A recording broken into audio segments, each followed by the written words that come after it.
ओम शांति। आज 11 अप्रैल 2025 की साकार मधुर महावाक्य है। आज शुक्रिया दिवस पर सबसे पहले परम पिता परमात्मा को दिल से शुक्रिया करेंगे कि शुक्रिया मेरे प्यारे बाबा, शुक्रिया कि आपने मुझे कोटों में कोई और कोई में भी कोई मुझे चुना, ज्ञान का तीसरा नेत्र दिया। शुक्रिया शुक्रिया शुक्रिया। प्रकृति के पांचों तत्व को शुक्रिया, जिसने 5000 सालों से हमें स्वस्थ और सुंदर शरीर दिया, भोजन पानी शुद्ध हवा सारे साधन दिए। शुक्रिया शुक्रिया शुक्रिया। अपने इस तन को शुक्रिया, जिस तन में मैं आत्मा बैठ बाबा के महावाक्य को सुन रही हूँ, पढ़ रही हूँ, कर्मेंद्रियों द्वारा कार्य करा रही हूँ। शुक्रिया शुक्रिया शुक्रिया। और विश्व की हर एक आत्मा को दिल से शुक्रिया शुक्रिया शुक्रिया। तो आज शुक्रिया दिवस पर सभी को दिल से शुक्रिया करेंगे। आज की मधुर महावाक्य में बाबा बोले, मीठे बच्चे, अब यह नाटक पूरा होता है, तुम्हें वापस घर जाना है, इसलिए इस दुनिया से ममत्व मिटा दो, घर को और नए राज्य को याद करो। अब यह नाटक पूरा होता है, तुम्हें वापस घर जाना है, इसलिए इस दुनिया से ममत्व मिटा दो, घर और नए राज्य को याद करो। प्रश्न है, दान का महत्व कब है, उसका रिटर्न किन बच्चों को प्राप्त होता है?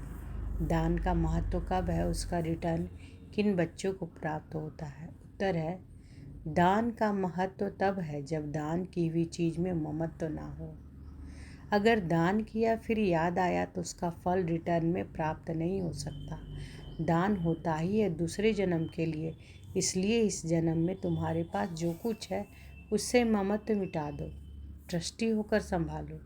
यहाँ तुम जो ईश्वरीय सेवा में लगाते हो, हॉस्पिटल व कॉलेज खोलते हो, उससे अनेकों का कल्याण होता है, उसके रिटर्न में 21 जन्मों के लिए मिल जाता है। तो दान का महत्व कब है? दान का महत्व तब है जब दान की हुई चीज़ में ममत्व ना हो। अगर दान किया फिर याद आया तो उसका फल रिटर्न में प्राप्त नहीं हो सकता। दान होता ही है दूसरे जन्म के लिए, इसलिए इस जन्म में तुम्हारे पास जो कुछ है उससे ममत्व मिटा दो, ट्रस्टी होकर संभालो। यहाँ तुम जो ईश्वरीय सेवा में लगाते हो, हॉस्पिटल व कॉलेज खोलते हो, उससे अनेकों का कल्याण होता है, उसके रिटर्न में 21 जन्मों के लिए मिल जाता है। ओम शांति। बच्चों को अपना घर और अपनी राजधानी याद है? बाबा पूछते हैं कि बच्चों को अपना घर और राजधानी याद है? यहाँ जब बैठते हो तो बाहर के घर घाट धंधे धूरी आदि के ख्यालात नहीं आने चाहिए, बस अपना घर ही याद आना है। अब इस पुरानी दुनिया से नई दुनिया में रिटर्न है। यह पुरानी दुनिया तो खत्म हो जानी है, सब स्वाहा हो जाएगा आग में। जो कुछ इन आँखों से देखते हो, मित्र संबंधी आदि, यह सब खत्म हो जाना है। यह ज्ञान बाप ही रूहों को समझाते हैं। बच्चों, अब वापस अपने घर चलना है, नाटक पूरा होता है। यह है ही 5000 वर्ष का चक्र। दुनिया तो है ही, परंतु उनको चक्र लगाने में 5000 वर्ष लगते हैं। जो भी आत्माएं हैं सब वापस चली जाएंगी, यह पुरानी दुनिया ही खत्म हो जाएंगी। बाबा बहुत अच्छी तरह हर एक बात समझाते हैं। कोई कोई मनहूस होते हैं जो मुक्त अपनी जायदाद गंवा बैठते हैं। भक्ति मार्ग में दान पुण्य तो करते हैं ना। कोई ने धर्मशाला बनाई, कोई ने हॉस्पिटल बनाई।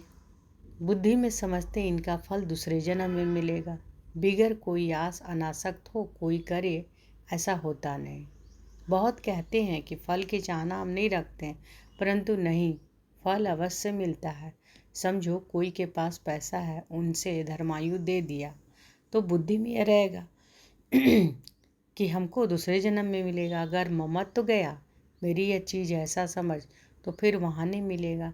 दान होता ही है दूसरे जन्म के लिए, जबकि दूसरे जन्म में मिलता है तो फिर इस जन्म में ममत्व क्यों रखते। इसलिए ट्रस्टी बनाते हैं तो अपना ममत्व निकल जाए। कोई अच्छे साहूकार के घर में जन्म लेते हैं तो कहेंगे कि उसने अच्छे कर्म किए। कोई राजा रानी के पास जन्म लेते हैं क्योंकि दान पुण्य किया है, परंतु वह है अल्पकाल एक जन्म की बात। अभी तो तुम यह पढ़ाई पढ़ते हो, जानते हो कि इस पढ़ाई से हमको यह बनना है, तो दैवी गुण धारण करना है। यहाँ दान जो करते हो उनसे यह रूहानी यूनिवर्सिटी हॉस्पिटल खोलते हैं। दान किया तो फिर उनसे ममत्व मिटा देना चाहिए, क्योंकि तुम जानते हो कि हम भविष्य 21 जन्म के लिए बाप से लेते हैं। यह बाप मकान आदि बनाते हैं, यह तो टेम्परेरी है, नहीं तो इतने सब बच्चे कहाँ रहेंगे। देते हैं सब शिव बाबा को, धनी वह है, वह इनके द्वारा यह कराते हैं। शिव बाबा तो राज्य नहीं करता, खुद है ही दाता, उनका ममत्व किस में होगा। अभी बाप श्रीमत देते हैं कि मौत सामने खड़ा है, आगे तुम किसको देते थे तो मौत की बात नहीं थी। अब बाबा आया है तो पुरानी दुनिया ही खत्म होनी है। बाप कहते हैं मैं आया ही हूँ इस पतित दुनिया को ख़त्म करने। इस रुद्र यज्ञ में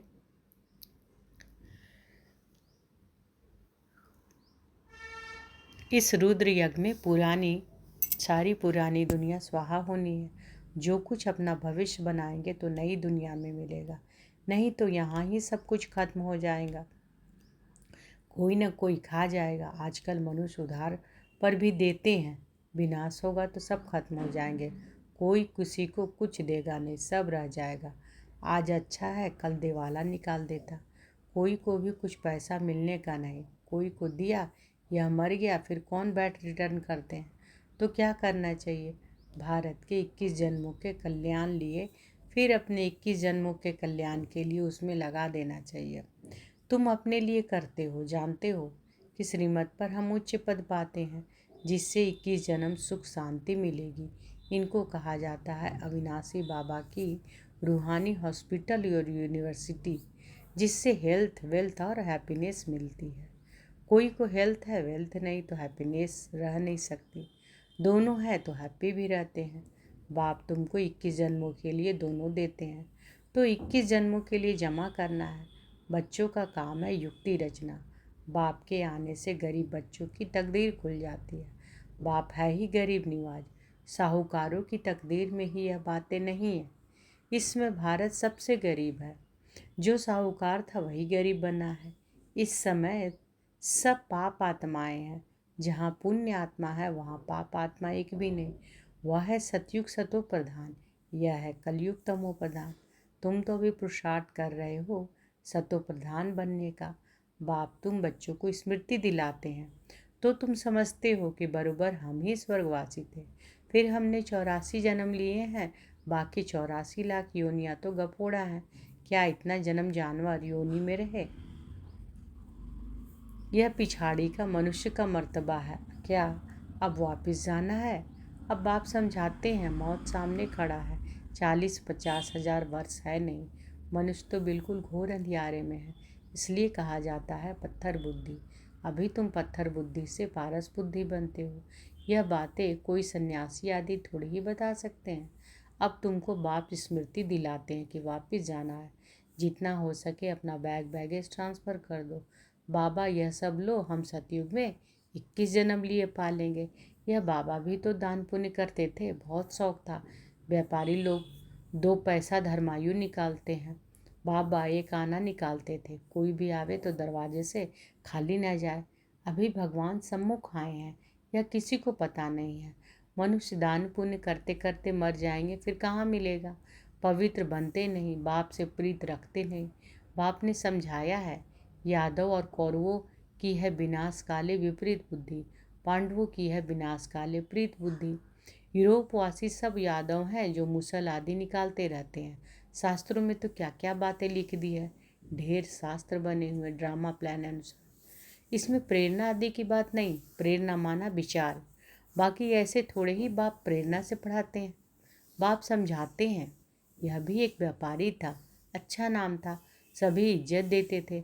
बाप ने प्रवेश किया और इसने गाली खाना शुरू कर दिया।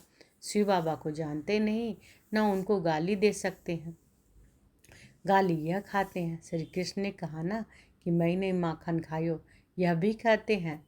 काम तो सब कुछ बाबा का है, मैं कुछ नहीं करता हूँ। जादूगर वह है, मैं थोड़े ही।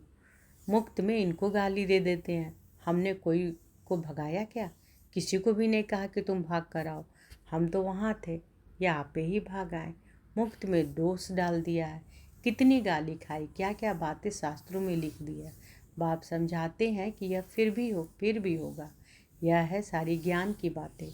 कोई मनुष्य थोड़े ही कर सकता है, सो भी ब्रिटिश गवर्नमेंट के राज्य में कोई के पास इतने कन्याएं या माताएं बैठ जाए, कोई कुछ कर ना सके। कोई के संबंधी आते तो एकदम भगा देते थे। बाबा तो कहते थे भले इनको समझा कर ले जाओ, मैं कोई मना थोड़ी करता हूँ, परंतु किसी की हिम्मत नहीं होती थी। बाप की ताकत थी ना, नथिंग न्यू। यह फिर भी सब होगा न, गाली भी खाने पड़े। द्रौपदी की ही बात है, यह सब द्रौपदिया और दुशासन है, एक की बात नहीं थी। शास्त्रों में यह गपोड़े किसने लिखे? बाप कहते हैं यह भी ड्रामा में पार्ट है। आत्मा का ज्ञान ही कोई में नहीं है, बिल्कुल ही देह अभिमान बन पड़े हैं। देही अभिमानी बनने में मेहनत है। रावण ने बिल्कुल ही उल्टा बना दिया है, यह बाप सुलटा बनाते हैं। देही अभिमानी बनने से स्वतः स्मृति रहती है कि हम आत्मा हैं। देही अभिमानी बनने से स्वतः स्मृति रहती है कि हम आत्मा है। यह देह बाजा है बजाने के लिए, है ना, कि हम आत्मा है। यह देह बाजा है बजाने लिए। यह स्मृति भी रहती तो दैवी गुण भी आते जाते। तुम किसी को दुख भी नहीं दे सकते। भारत में ही लक्ष्मी नारायण का राज्य था। 5000 वर्ष की बात है। अगर कोई लाखों वर्ष कहते हैं तो घोर अंधियारे में है। ड्रामानुसार जब समय पूरा हुआ है तब बाप फिर से आया है। अब बाप कहते हैं हमारी श्रीमत पर चलो। मौत सामने खड़ा है, फिर अंदर की जो कुछ अंश है वह रह जाएगी। मरना तो है जरूर। यह वही महाभारत लड़ाई है, जितना अपना कल्याण कर सको उतना अच्छा है, नहीं तो तुम हाथ खाली जाएंगे। सारी दुनिया हाथ खाली जानी है, सिर्फ तुम बच्चे भरतू हाथ अर्थात धनवान हो जाते हो। इसमें समझने की बड़ी विशाल बुद्धि चाहिए। कितने धर्म के मनुष्य हैं, हर एक की अपनी एक्ट चलती है। एक की एक्ट ना मिले दूसरे से। सबके फीचर्स अपने अपने हैं। कितने सारे फीचर्स हैं। यह सब ड्रामा में नूंद है। वंडरफुल बातें हैं ना। अब बाप कहते हैं अपने को आत्मा समझो। हम आत्मा 84 चक्र लगाती है। हम आत्मा इस ड्रामा में एक्टर है। इससे हम निकल नहीं सकते, मोक्ष पा नहीं सकते। तो बाबा क्या कहते हैं कि फिर ट्राई करना भी फालतू है। बाप कहते हैं ड्रामा से कोई निकल जाए, दूसरा कोई ऐड हो जाए, यह हो नहीं सकता। इतना सारा ज्ञान सबकी बुद्धि में रह नहीं सकता। सारा दिन ऐसे ज्ञान में रमन करना है। 1 घड़ी आधी घड़ी यह याद करो और इनको बढ़ाते जाओ। 8 घंटा भल स्थूल सर्विस करो, आराम भी करो। इस रूहानी गवर्नमेंट की सर्विस में भी टाइम दो। तुम अपनी ही सर्विस करते हो, यह है मुख्य बात। याद की यात्रा में रहो। बाकी ज्ञान से उच्च पद पाना है। याद का अपना पूरा चार्ट रखो। तो बाबा बार बार हर दिन के मुरली में चार्ट पर ध्यान खिंचवा रहे हैं, याद पर जोर दे रहे हैं कि ज़्यादा से ज़्यादा बाबा को याद रखना है और बाबा को याद करना है। तो बाबा को याद यथार्थ याद करेंगे, अपने को आत्मा समझ बाबा को याद करना है। और याद का चार्ट रखने बाबा बार बार बोल रहे हैं कि याद का कितना देर याद में रहते हैं। पूरा दिन कर्म करते कितना बाबा को याद करते हैं। कर्म जब करते हैं तो भूल जाते हैं ना, स्मृति में रहती है नहीं रहती है। तो इसलिए बाबा बार बार बोल रहे हैं कि लिखो, चार्ट रखो, पोता मिल रखो, रात में बताओ क्या क्या किए, सब लिखो। तो बाबा कहते हैं 8 घंटा भल स्थूल सर्विस करो, आराम भी करो। इस रूहानी गवर्नमेंट की सर्विस में भी टाइम दो। इस रूहानी गवर्नमेंट की सर्विस में भी टाइम दो। तुम अपनी ही सर्विस करते हो, यह है मुख्य बात। याद की यात्रा में रहो। बाकी ज्ञान से उच्च पद पाना है। याद का अपना पूरा चार्ट रखो। ज्ञान तो सहज है, जैसे बाप की बुद्धि में है कि मैं मनुष्य सृष्टि का बीज रूप हूँ। इनके आदि मध्य अंत को जानता हूँ। हम भी बाबा के बच्चे हैं। बाबा ने यह समझाया है कैसे यह चक्र फिरता है। उस कमाई के लिए भी तुम 10 घंटा देते हो ना। अच्छा ग्राहक मिल जाता है तो रात को कभी उबासी नहीं आती है। उबासी दी तो समझा जाता कि यह थका हुआ है, बुद्धि कहाँ बाहर भटकती होगी। सेंटर्स पर भी बड़ा खबरदार रहना है। जो बच्चे दूसरों का चिंतन नहीं करते, अपनी पढ़ाई में ही मस्त रहते, उनकी उन्नति सदा होती रहती है। तुम्हें दूसरों का चिंतन कर अपना पद भ्रष्ट नहीं करना है। बाबा कहते हैं hear no evil, see no evil, है ना। मतलब बुरी चीज़ ना देखो, ना बुरा चीज़ बोलो, ना सुनो, ना सोचो। बाबा कहते हैं ना, बुरा ना देखो, बुरा ना सुनो, बुरा ना बोलो, बुरा ना करो। कोई अच्छा नहीं बोलता है तो एक कान से सुन, दूसरे से निकाल दो। हमेशा अपने को देखना चाहिए, ना कि दूसरों को। फिर बाबा कहते हैं अपनी पढ़ाई नहीं छोड़नी चाहिए। बहुत ऐसे रूठ पड़ते हैं, आना बंद कर देते हैं, फिर आ जाते हैं। नहीं आएंगे तो जाएंगे कहाँ? स्कूल तो एक ही है। अपने पैर में कुल्हाड़ा नहीं लगाना है। तुम अपनी पढ़ाई में मस्त रहो, बहुत खुशी में रहो। भगवान पढ़ाते हैं, बाकी क्या चाहिए। भगवान हमारा बाप, टीचर, सद्गुरु है। उससे ही बुद्धि का योग लगाया जाता है, उनसे ही बुद्धि का योग लगाया जाता है। वह है सारी दुनिया का नंबर 1 माशूक, जो तुमको नंबर 1 विश्व का मालिक बनाते हैं। बाप कहते हैं तुम्हारी आत्मा बहुत पतित है, उड़ नहीं सकती, पंख कटे हुए हैं। रावण ने सभी आत्माओं के पंख को काट दिए हैं। शिव बाबा कहते हैं मेरे बिगर कोई पावन बना नहीं सकता।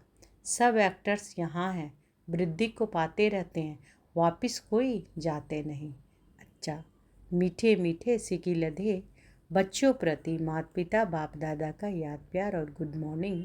रूहानी बाप की रूहानी बच्चों को नमस्ते। हम रूहानी बच्चों की रूहानी माता पिता बाप दादा को याद प्यार, गुड मॉर्निंग और नमस्ते नमस्ते नमस्ते। शुक्रिया बाबा, शुक्रिया। तो बाबा लगातार हर दिन मुरली महावाक्य में याद की यात्रा पर जोर देते हैं। तो बाबा क्यों याद करने कहते हैं, इस पर सोचिए कि बाबा हम सबों को क्यों बार बार बोलते हैं कि याद करो।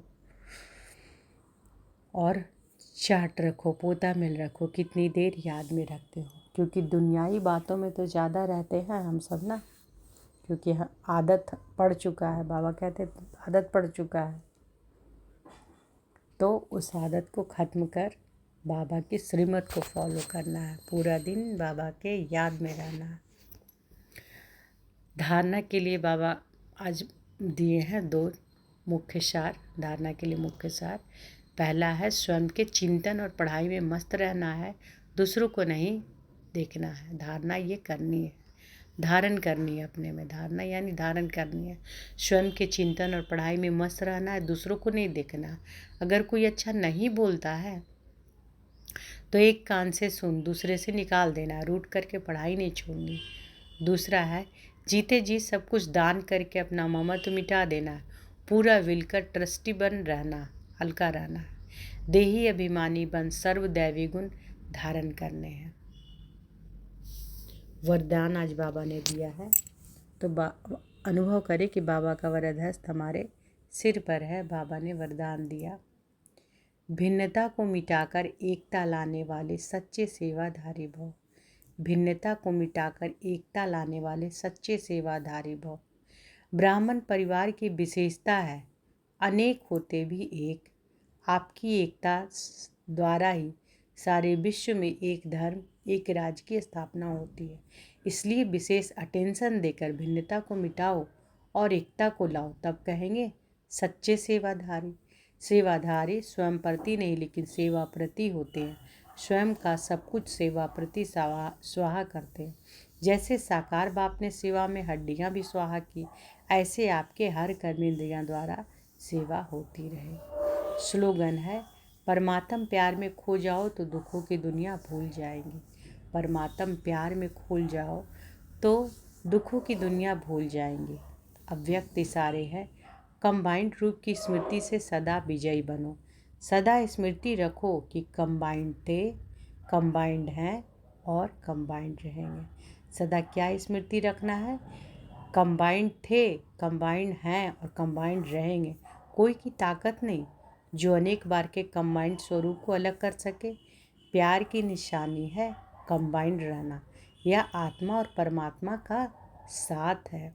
परमात्मा तो कहाँ भी साथ निभाता है और हर एक से कंबाइंड रूप से प्रीत की रीति निभाने वाला है। तो बाबा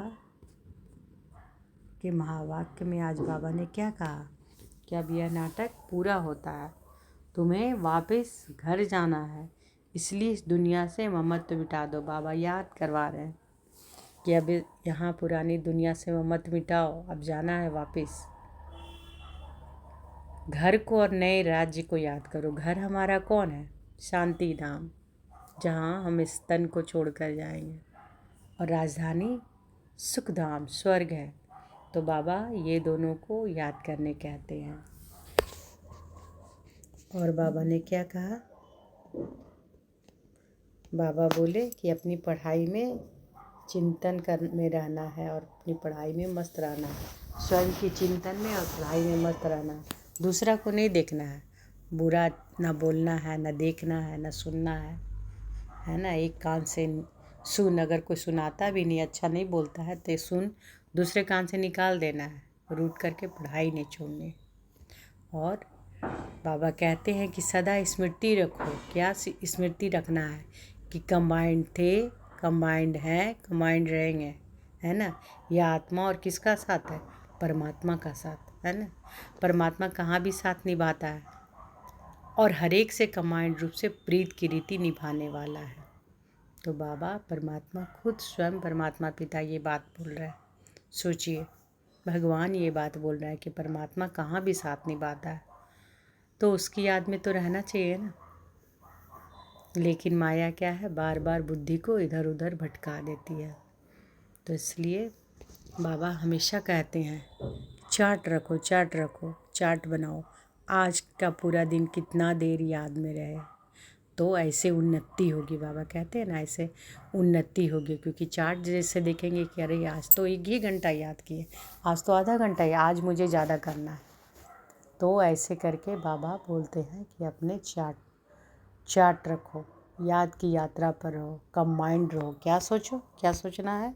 हमेशा स्मृति में क्या रखना है कि कंबाइंड थे, कंबाइंड हैं और कंबाइंड रहेंगे। अगर ये स्मृति में रहेंगे तो हमेशा हर क्षण बाबा की याद में रहेंगे, हर क्षण बाबा के साथ रहेंगे।